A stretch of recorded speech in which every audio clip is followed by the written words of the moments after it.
প্রথম জামাত মসজিদে হয়ে গেছে, পরে যে মুসল্লিরা আসছে তারা মূল মসজিদে দ্বিতীয় জামাত করবে কিনা।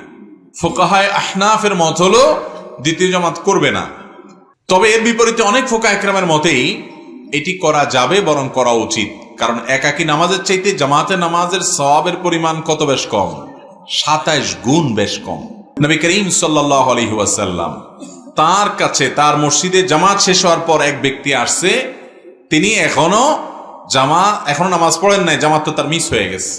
তখন নবী করিম সাল্লাল্লাহু আলাইহি ওয়াসাল্লাম বলেছেন, তোমাদের মধ্যে কে আছো যে জামাতে আগে নামাজ পড়ে ফেলছো, এখন এই বেচারার সাথে জামাতে শরীক হবা যাতে সে জামাতে সওয়াব পায়, তোমারটা নফল হয়ে গেল, তোমার তো ফরজ হয়ে গেছে।